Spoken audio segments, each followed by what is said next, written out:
ਦੋਸਤੋ ਹਰ ਜਿਹੜਾ ਦਿਨ ਹੈ ਨਾ ਇਹਦੇ ਚ ਇੰਨੀਆਂ ਗੱਲਾਂ ਆ ਜਾਂਦੀਆਂ ਨੇ ਕਿ ਪਤਾ ਨਹੀਂ ਕਿੱਦੇ ਕਿੱਦੇ ਗੱਲ ਕਰਨੀ ਹੈ। ਅੱਜ ਮੈਂ 3-4 ਵੀਡੀਓ ਬਣਾ ਚੁੱਕਾ। ਇਹ ਹੁਣ ਫੈਸਲਾਬਾਦ ਦੇ ਮਦਰਸੇ ਦੀ ਗੱਲ ਹੈ ਜਿੱਥੇ ਇੱਕ ਬੱਚੇ ਦੀ ਇਹ ਵੀਡੀਓ ਤੁਸੀਂ ਵੇਖ ਰਹੇ ਹੋ, ਦੀ ਲਾਸ਼ ਨੂੰ ਟਿਕਾਣੇ ਲਾਉਣ ਦੀ ਕੋਸ਼ਿਸ਼ ਕੀਤੀ ਜਾ ਰਹੀ। ਹੁਣ ਕਾਇਕ ਸਾਹਮਣੇ ਆਏ ਨੇ ਜਨਾਬ।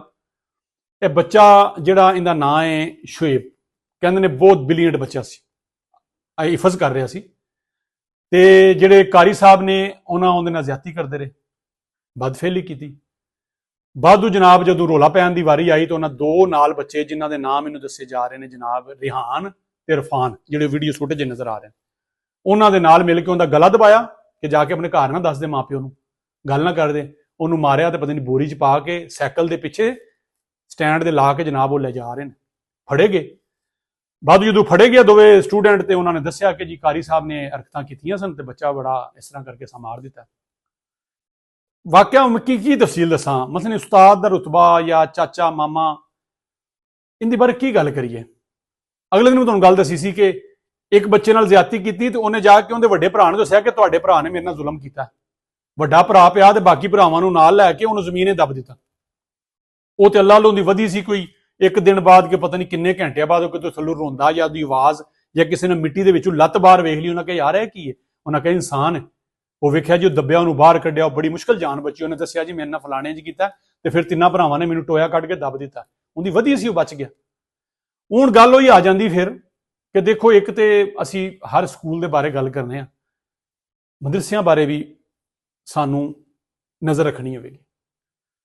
ਅਕਸਰ ਮੈਂ ਵੇਖਿਆ ਕਿ ਜਿਹੜੇ ਬੱਚੇ ਹਿਫਜ਼ ਕਰਨ ਵਾਸਤੇ ਤੁਸੀਂ ਮਸਜਿਦ ਦੇ ਆਉਂਦੇ ਹੋ ਨਾ, ਤੁਸੀਂ ਭੁੱਲ ਹੀ ਜਾਂਦੇ ਹੋ ਕਿ ਯਾਰ ਤੁਹਾਡਾ ਬੱਚਾ ਛੋਟਾ ਉੱਥੇ ਰਹਿ ਰਿਹਾ ਹੈ, ਉਹ ਕਿਵੇਂ ਰਹਿ ਰਿਹਾ, ਕਿਵੇਂ ਖਾ ਰਿਹਾ। ਮੈਂ ਜਾਣਨਾ ਹਾਲਾਤ ਖਰਾਬ ਨੇ, ਸਕੂਲਾਂ 'ਚ ਪੜ੍ਹਾਉਣਾ ਮੁਸ਼ਕਿਲ ਹੈ, ਲੇਕਿਨ ਬੱਚੇ ਨੂੰ ਤੁਸੀਂ 60 ਆਓ ਮਗਰੂ ਜਾ ਕੇ ਪੁੱਛੋ ਹੀ ਨਾ। ਸਕੂਲ ਤੁਸੀਂ ਛੱਡ ਆਓ, ਤੁਸੀਂ ਪੁੱਛੋ ਹੀ ਨਾ ਟੀਚਰ ਨੂੰ ਕਿ ਤੁਹਾਡਾ ਬੱਚਾ ਕੀ ਕਰ ਰਿਹਾ, ਕਿੱਥੇ ਰਹਿ ਰਿਹਾ, ਕਿਵੇਂ ਦੀ ਲਿਵਿੰਗ ਵਿੱਚ। ਹੁਣ ਬੱਚੇ ਉੱਥੇ ਰਹਿੰਦੇ ਨੇ।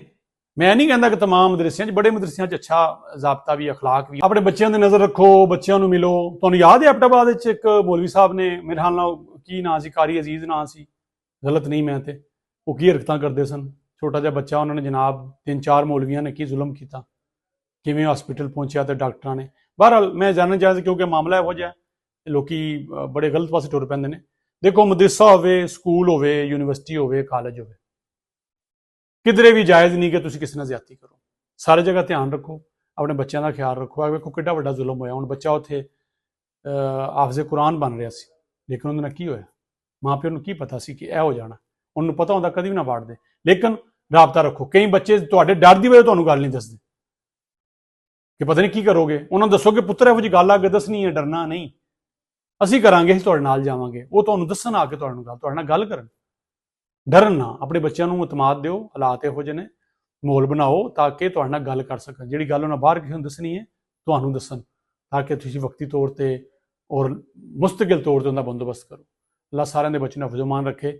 ਔਰ ਕਾਰੀ ਸਾਹਿਬ ਨੂੰ ਅੱਲਾਹ ਤਾਲਾ, ਇਹਨਾਂ ਨੇ ਬੜਾ ਜ਼ੁਲਮ ਕੀਤਾ। ਇਹ ਬੜੇ ਮੁਕੱਦਸ ਸ਼ੋਭੇ ਨਾਲ ਨੇ, ਜਿੱਥੇ ਸਾਡਾ ਅਸੀਂ ਆਂਦੇ ਨਾ, ਸਾਡੇ ਇਹ ਈਮਾਨ ਜਿੱਥੇ ਅਸੀਂ ਲੈ ਆਉਂਦੇ ਤੇ ਉਸ ਤੋਂ ਬਾਅਦ ਉਹਦੀ ਪਰਵਰਿਸ਼, ਬੱਚਿਆਂ ਨੂੰ ਇਸਲਾਮ ਸਿਖਾਉਣਾ, ਦੀਨ ਸਿਖਾਉਣਾ, ਉੱਥੇ ਬਹਿ ਕੇ ਨਾ ਜ਼ੁਲਮ ਕੀਤਾ ਤੇ ਨਾਕਾਬਲੀ ਮਾਫੀ ਹੈ। ਇੱਕ ਤਾਂ ਕਤਲ ਕਰਤਾ, ਦੂਸਰਾ ਜਾਂ ਜ਼ੁਲਮ ਕਰਦੇ ਰਹੇ, ਪਤਾ ਨਹੀਂ ਕਿੰਨੇ ਬੱਚਿਆਂ ਨਾਲ ਜ਼ੁਲਮ ਕੀਤਾ ਹੋਣਾ। ਇੱਕ ਹੋਰ ਵੀ ਆ, ਪੀਰ ਫੜੇ ਆ ਜਨਾਬ, ਰਾਤੀ 3 ਵਜੇ ਦਮ ਕਰਨ ਵਾਸਤੇ ਬੀਬੀ ਨੂੰ ਬੁਲਾ ਰਿਹਾ ਸੀ। ਉਹ ਵੀ ਵੇਖੋ, ਦਾੜੀ ਵੇਖੋ, ਪਤਾ ਨਹੀਂ ਕਿੰਨੇ ਸਾਲਾਂ ਤੋਂ। ਇਹ ਤੇ ਖਤੂਨ ਚੰਗੀ ਪਈ, ਉਹਨੇ ਮੀਡੀਆ ਵਾਲਾ ਬੰਦਾ ਬੁਲਾ ਕੇ ਸਾਰੀ ਰਿਕਾਰਡਿੰਗ ਕਰ ਲਈ। ਫੜਿਆ ਗਿਆ ਬੰਦਾ, ਉਹਨਾਂ ਦਾ ਮਾਫੀ ਕਰ ਦਿਓ, ਗਲਤੀ ਹੋ ਗਈ, ਸ਼ੈਤਾਨ ਪੈ ਗਿਆ। ਆਪਣੀ ਵਾਰੀ ਆਏ ਤੇ ਸ਼ੈਤਾਨ ਪੈ ਜਾਂਦਾ, ਦੂਜਿਆਂ ਦੀ ਵਾਰੀ ਆਏ ਤੇ ਫਤਵਾ ਲਵਾ ਕੇ ਉਹਨੂੰ ਮਾਰ ਦਿੰਦੇ।